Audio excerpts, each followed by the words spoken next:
Critias, by Plato, translated by Benjamin Jowett. Persons of the dialogue: Critias, Hermocrates, Timaeus, Socrates. Dramatic date: 429 BCE. Socrates is 39 years old.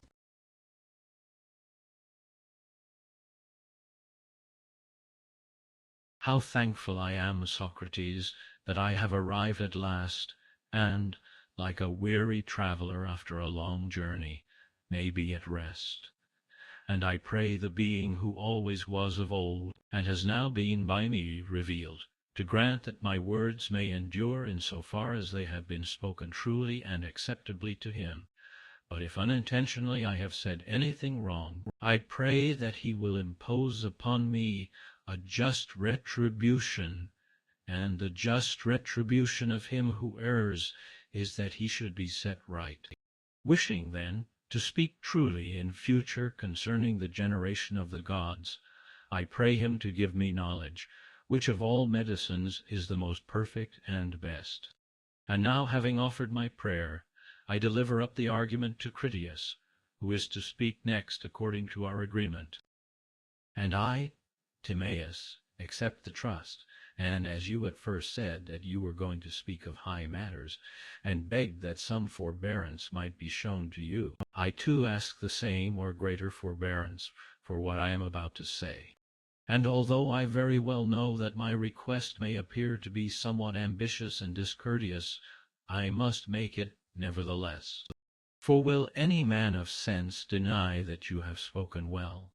I can only attempt to show that I ought to have more indulgence than you, because my theme is more difficult, and I shall argue that to seem to speak well of the gods to men is far easier than to speak well of men to men, for the inexperience and utter ignorance of his hearers about any subject is a great assistance to him who has to speak of it, and we know how ignorant we are concerning the gods.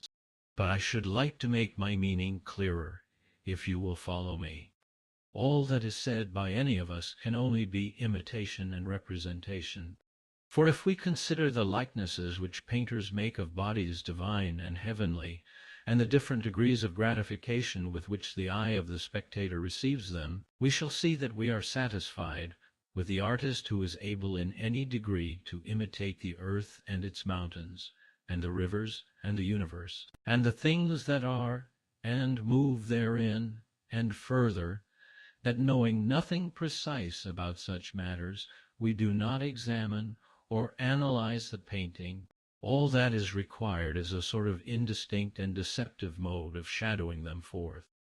But when a person endeavors to paint the human form, we are quick at finding out defects, and our familiar knowledge makes us severe judges of anyone who does not render every point of similarity. And we may observe the same thing to happen in discourse.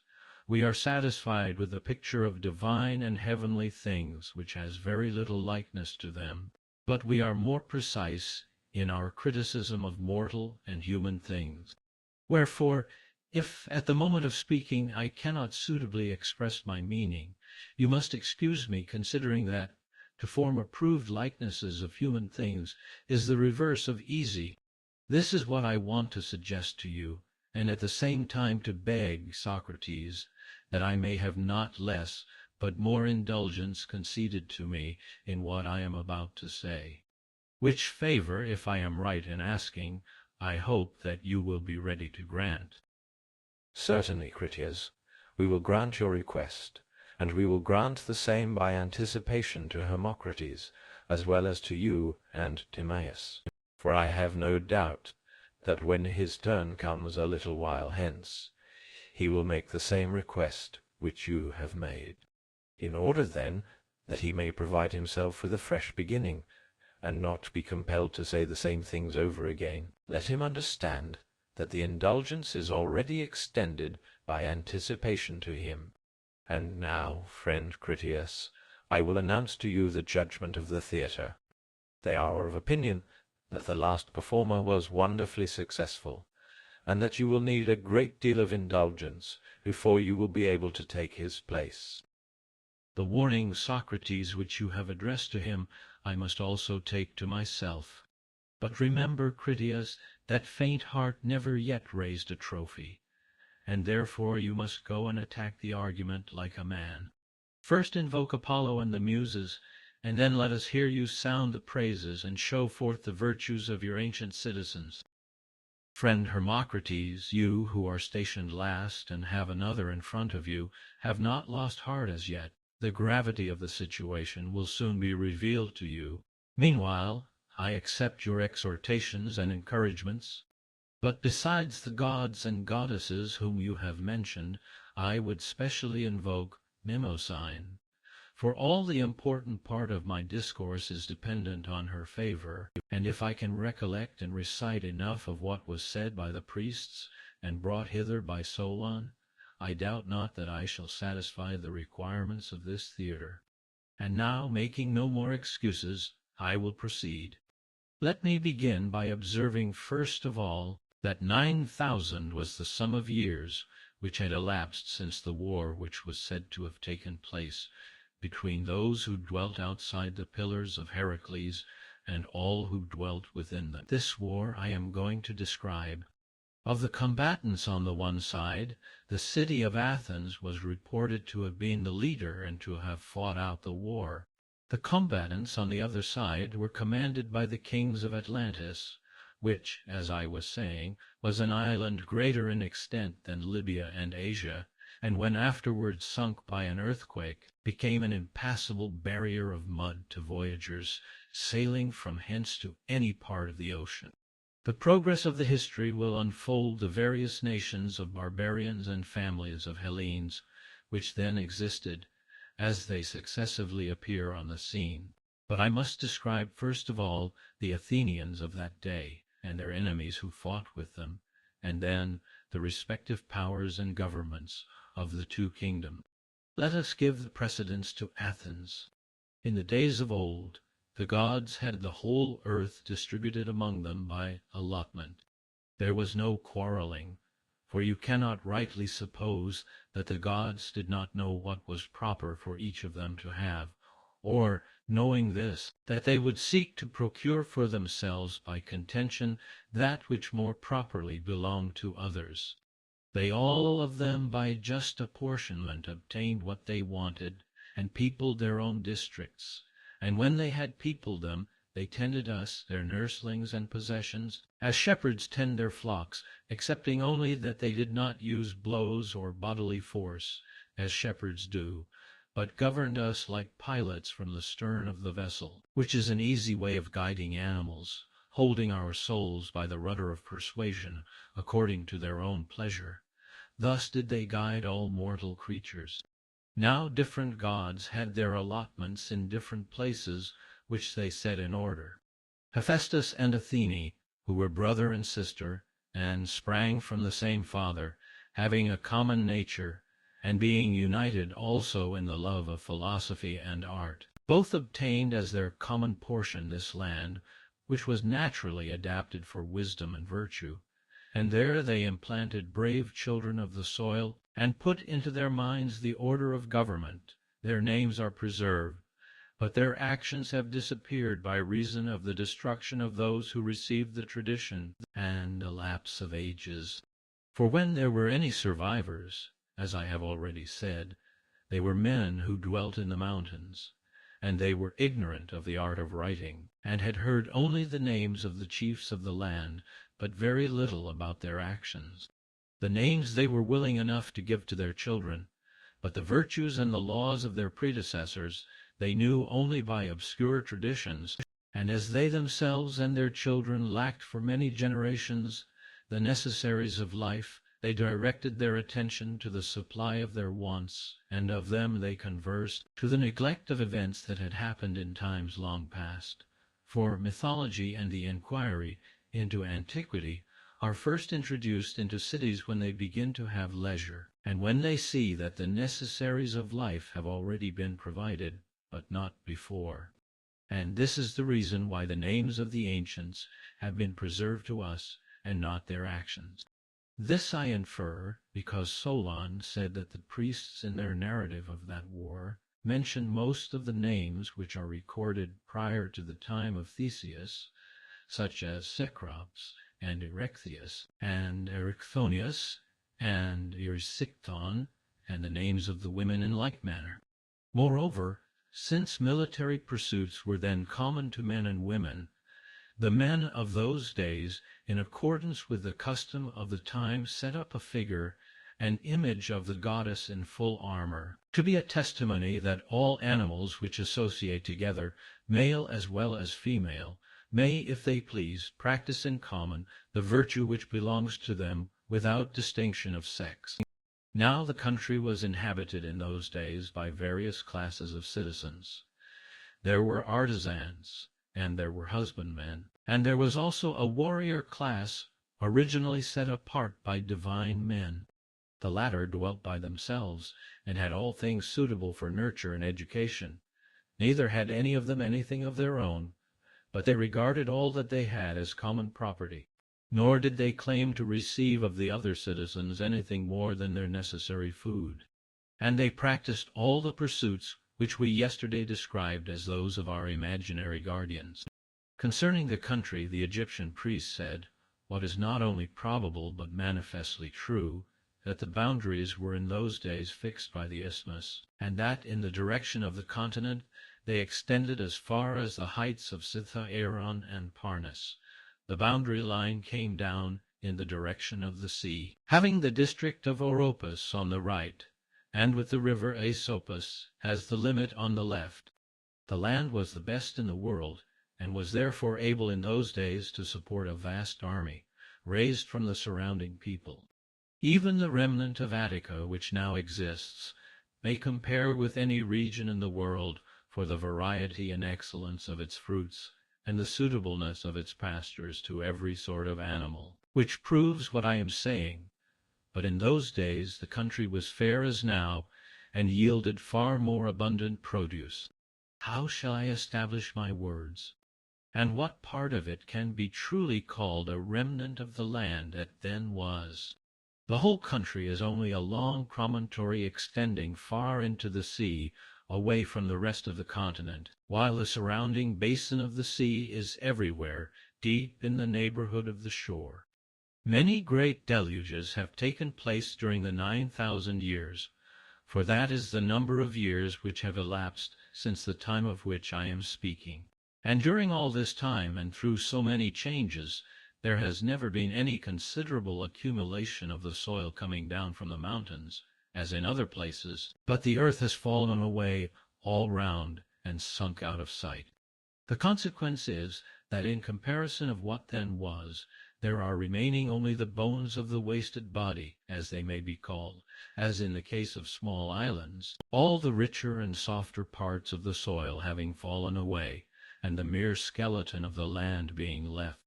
But in the primitive state of the country, its mountains were high hills covered with soil, and the plains, as they are termed by us, of Phelleus, were full of rich earth, and there was abundance of wood in the mountains.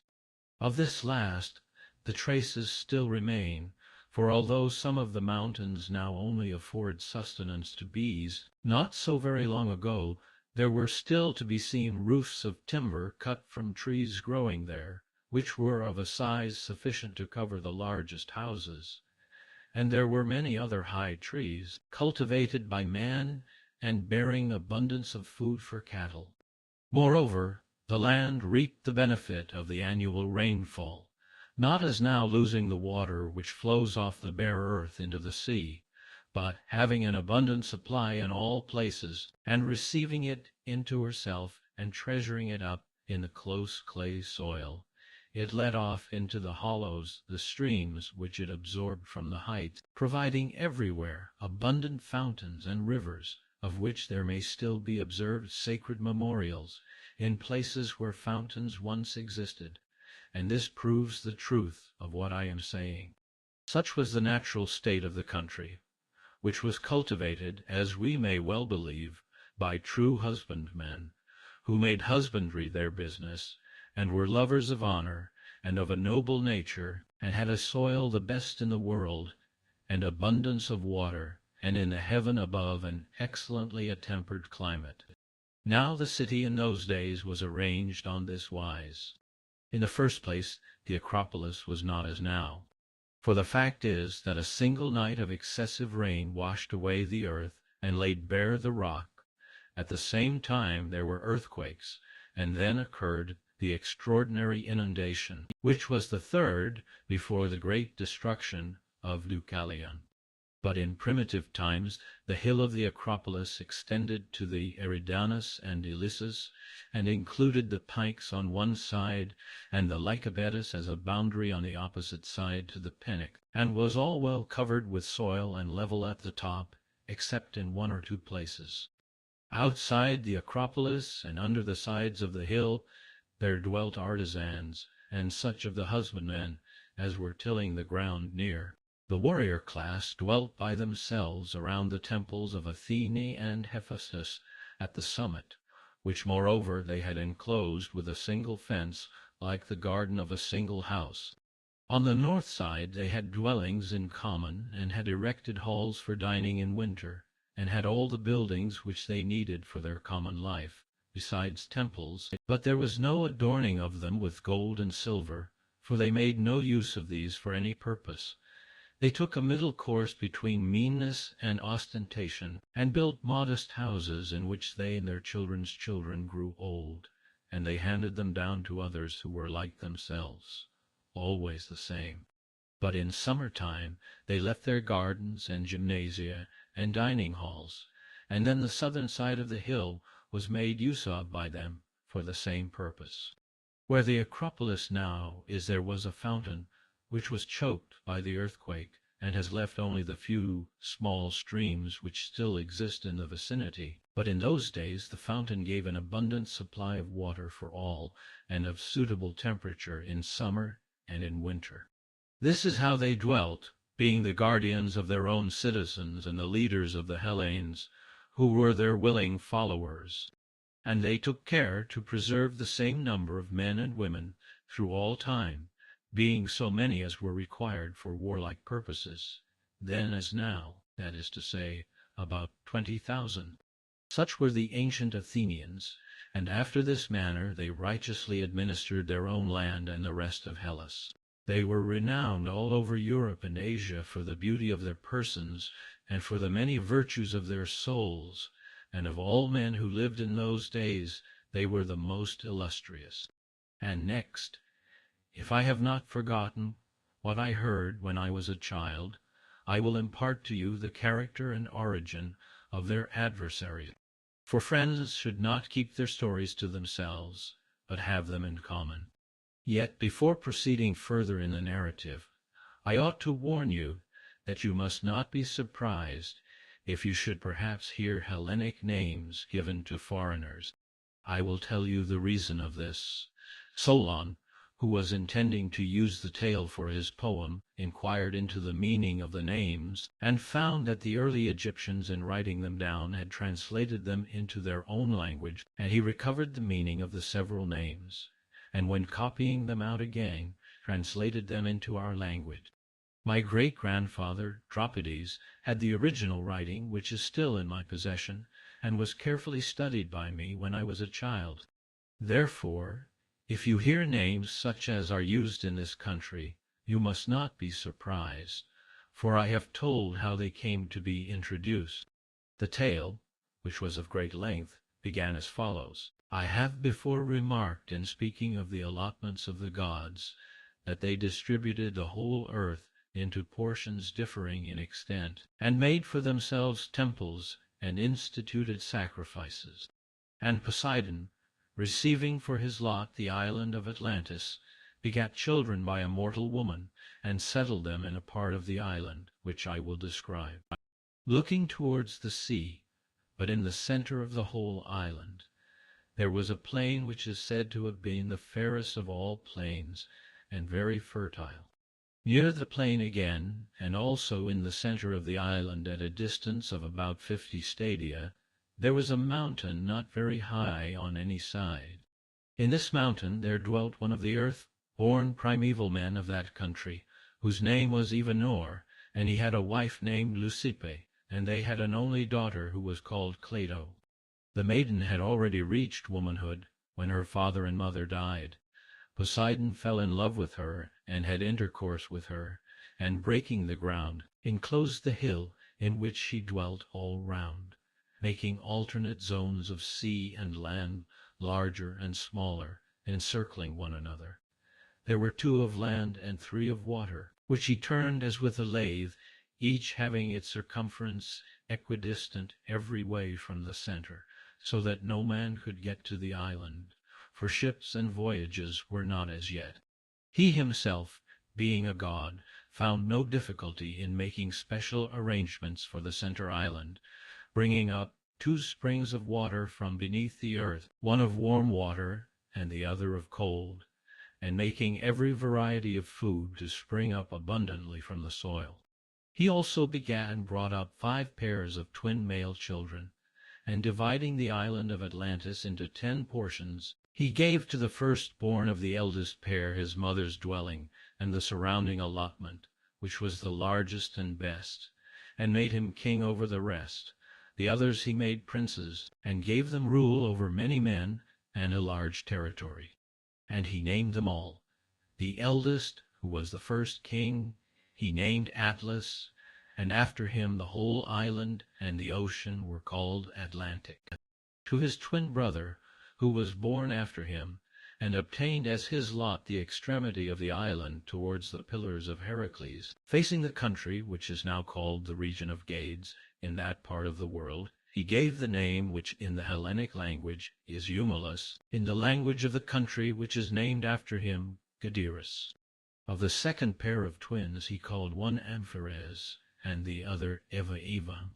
To the elder of the third pair of twins he gave the name Menesius, and Autochthon to the one who followed him.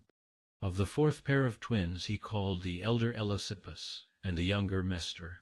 And of the fifth pair he gave to the elder the name of Azais, and to the younger that of Diaprepus. All these and their descendants for many generations were the inhabitants and rulers of divers islands in the open sea, and also, as has been already said, they held sway in our direction over the country within the pillars as far as Egypt and Tyrrhenia. Now Atlas had a numerous and honorable family, and they retained the kingdom, the eldest son handing it on to his eldest for many generations. And they had such an amount of wealth as was never before possessed by kings and potentates, and is not likely ever to be again, and they were furnished with everything which they needed, both in the city and country. For because of the greatness of their empire, many things were brought to them from foreign countries, and the island itself provided most of what was required by them for the uses of life. In the first place, they dug out of the earth whatever was to be found there, solid as well as fusile, and that which is now only a name, and was then something more than a name, orichalcum, was dug out of the earth in many parts of the island, being more precious in those days than anything except gold. There was an abundance of wood for carpenter's work, and sufficient maintenance for tame and wild animals. Moreover, there were a great number of elephants in the island. For as there was provision for all other sorts of animals, both for those which live in lakes and marshes and rivers, and also for those which live in mountains and on plains, so there was for the animal which is the largest and most voracious of all. Also whatever fragrant things there now are in the earth, whether roots or herbage or woods or essences which distill from fruit and flower, grew and thrived in that land. Also the fruit which admits of cultivation, both the dry sort, which is given us for nourishment, and any other which we use for food, we call them all by the common name of pulse, and the fruits having a hard rind, affording drinks and meats and ointments, and good store of chestnuts and the like, which furnish pleasure and amusement, and are fruits which spoil with keeping, and the pleasant kinds of dessert with which we console ourselves after dinner, when we are tired of eating. All these that sacred island, which then beheld the light of the sun, brought forth fair and wondrous, and in infinite abundance. With such blessings the earth freely furnished them. Meanwhile they went on constructing their temples and palaces and harbors and docks. And they arranged the whole country in the following manner. First of all, they bridged over the zones of sea which surrounded the ancient metropolis, making a road to and from the royal palace. And at the very beginning, they built the palace in the habitation of the god and of their ancestors, which they continued to ornament in successive generations, every king surpassing the one who went before him to the utmost of his power, until they made the building a marvel to behold for size and for beauty. And beginning from the sea, they bored a canal of 300 feet in width and 100 feet in depth and 50 stadia in length, which they carried through to the outermost zone, making a passage from the sea up to this, which became a harbor, and leaving an opening sufficient to enable the largest vessels to find ingress. Moreover, they divided at the bridges the zones of land which parted the zones of sea, leaving room for a single trireme to pass out of one zone into another, and they covered over the channels so as to leave a way underneath for the ships, for the banks were raised considerably above the water. Now the largest of the zones into which a passage was cut from the sea was 3 stadia in breadth, and the zone of land which came next of equal breadth. But the next 2 zones, the one of water, the other of land, were 2 stadia, and the one which surrounded the central island was a stadium only in width. The island in which the palace was situated had a diameter of 5 stadia.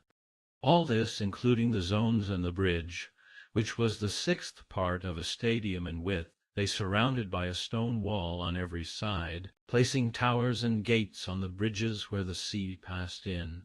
The stone which was used in the work they quarried from underneath the center island, and from underneath the zones, on the outer as well as the inner side. One kind was white, another black, and a third red, and as they quarried, they at the same time hollowed out double docks, having roofs formed out of the native rock. Some of their buildings were simple, but in others they put together different stones, varying the color to please the eye, and to be a natural source of delight.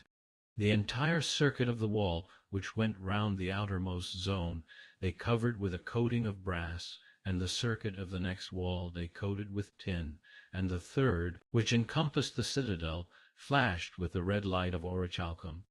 The palaces in the interior of the citadel were constructed on this wise. In the center was a holy temple dedicated to Cleito and Poseidon, which remained inaccessible, and was surrounded by an enclosure of gold. This was the spot where the family of the 10 princes first saw the light, and thither the people annually brought the fruits of the earth in their season, from all the 10 portions, to be an offering to each of the 10.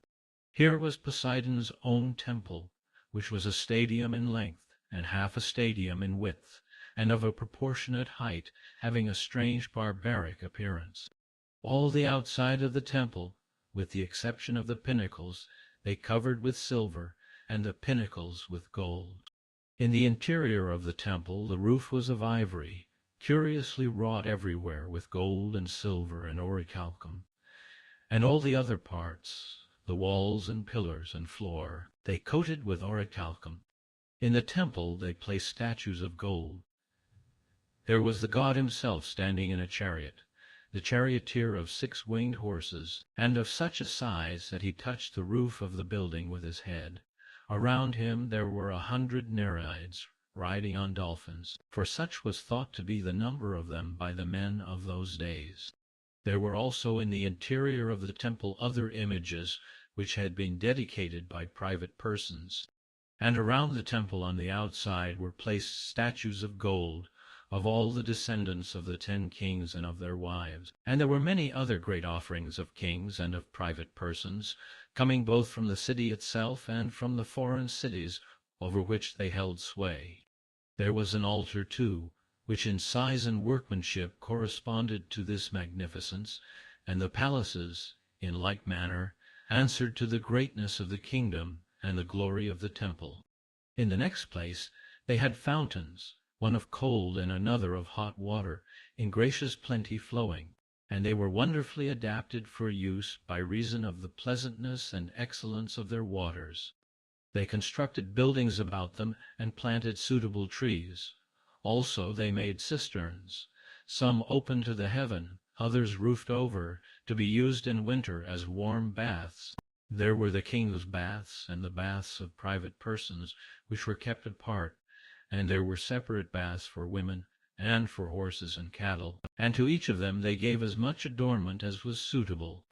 Of the water which ran off, they carried some to the grove of Poseidon, where were growing all manner of trees of wonderful height and beauty, owing to the excellence of the soil, while the remainder was conveyed by aqueducts along the bridges to the outer circles.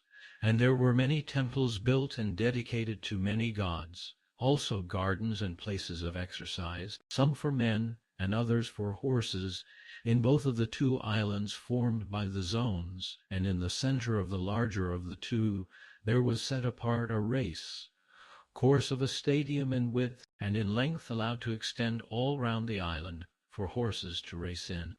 Also there were guard-houses at intervals for the guards, the more trusted of whom were appointed to keep watch in the lesser zone, which was nearer the Acropolis, while the most trusted of all had houses given them within the citadel, near the persons of the kings. The docks were full of triremes and naval stores, and all things were quite ready for use.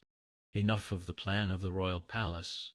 Leaving the palace and passing out across the 3 harbors, you came to a wall which began at the sea and went all round. This was everywhere, distant 50 stadia from the largest zone or harbor, and enclosed the whole, the ends meeting at the mouth of the channel which led to the sea.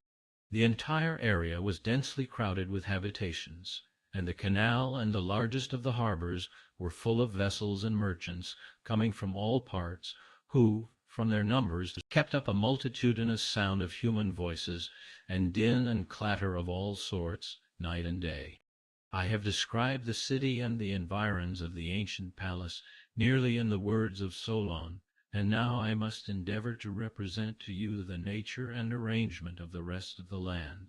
The whole country was said by him to be very lofty and precipitous on the side of the sea, but the country immediately about and surrounding the city was a level plain, itself surrounded by mountains which descended towards the sea. It was smooth and even, and of an oblong shape, extending in one direction 3,000 stadia, but across the center inland it was 2,000 stadia. This part of the island looked towards the south, and was sheltered from the north.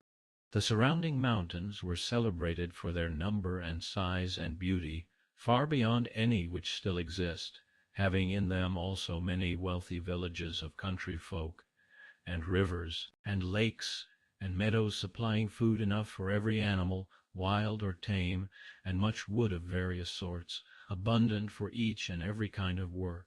I will now describe the plain, as it was fashioned by nature, and by the labors of many generations of kings through long ages. It was for the most part rectangular and oblong, and where falling out of the straight line followed the circular ditch. The depth and width and length of this ditch were incredible, and gave the impression that a work of such extent, in addition to so many others, could never have been artificial. Nevertheless, I must say what I was told. It was excavated to the depth of 100 feet, and its breadth was a stadium everywhere. It was carried round the whole of the plain, and was 10,000 stadia in length. It received the streams which came down from the mountains, and winding round the plain and meeting at the city, was there let off into the sea. Further inland, likewise, straight canals of 100 feet in width were cut from it through the plain, and again let off into the ditch leading to the sea. These canals were at intervals of 100 stadia, and by them they brought down the wood from the mountains to the city, and conveyed the fruits of the earth in ships, cutting transverse passages from one canal into another, and to the city. Twice in the year they gathered the fruits of the earth, in winter having the benefit of the rains of heaven, and in summer the water which the land supplied by introducing streams from the canals.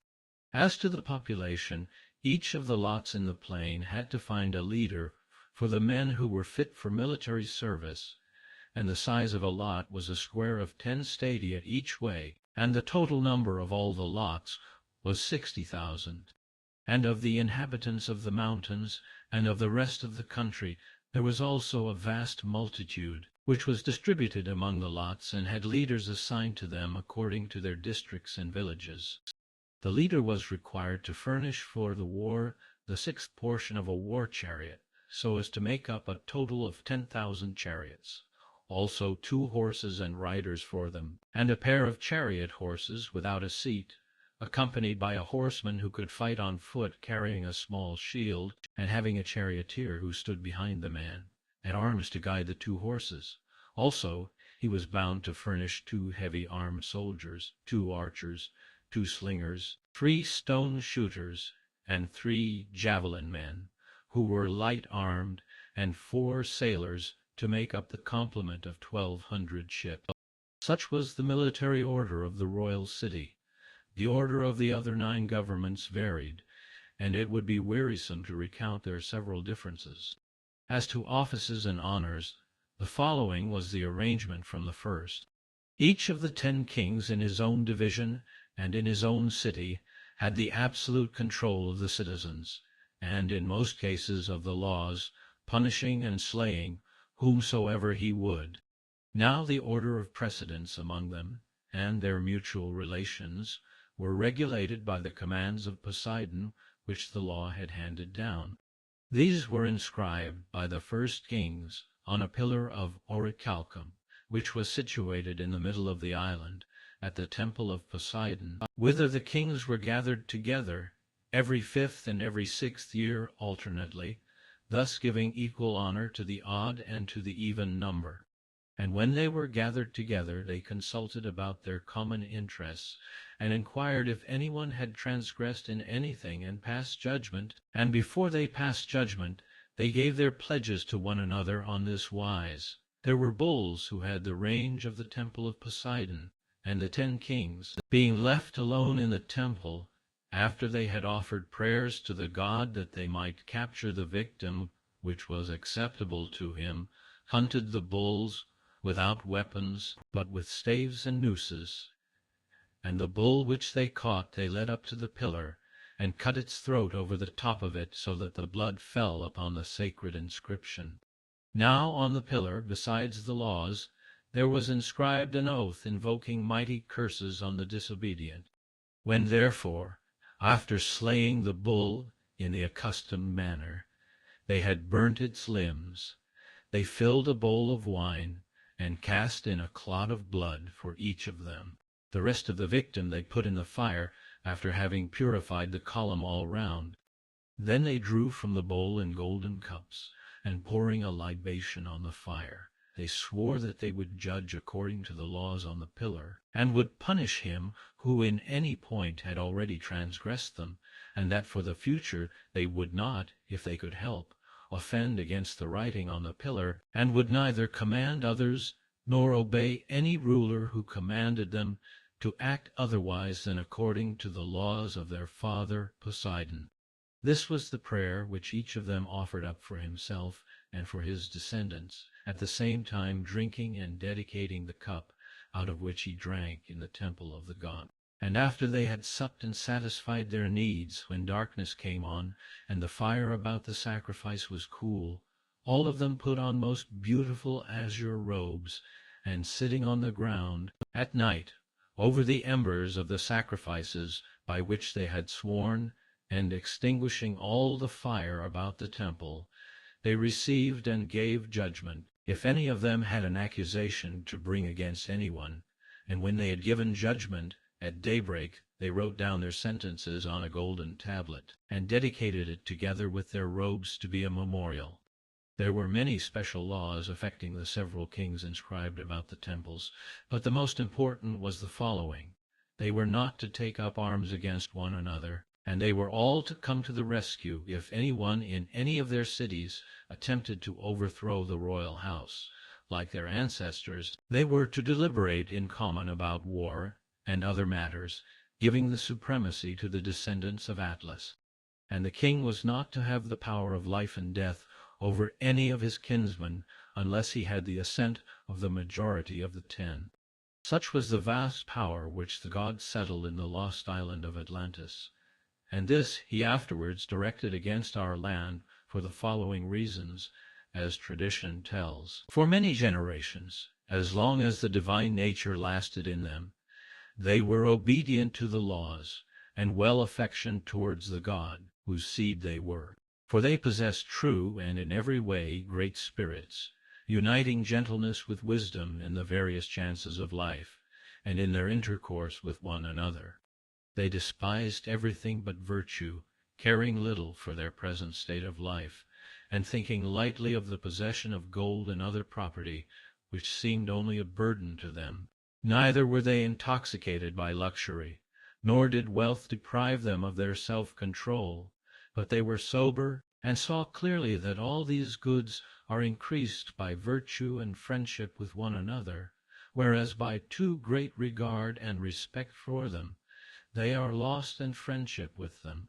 By such reflections and by the continuance in them of a divine nature, the qualities which we have described grew and increased among them. But when the divine portion began to fade away, and became diluted too often and too much with the mortal admixture, and the human nature got the upper hand, they then, being unable to bear their fortune, behaved unseemly, and to him who had an eye to see grew visibly debased, for they were losing the fairest of their precious gifts. But to those who had no eye to see the true happiness, they appeared glorious and blessed, at the very time when they were full of avarice and unrighteous power.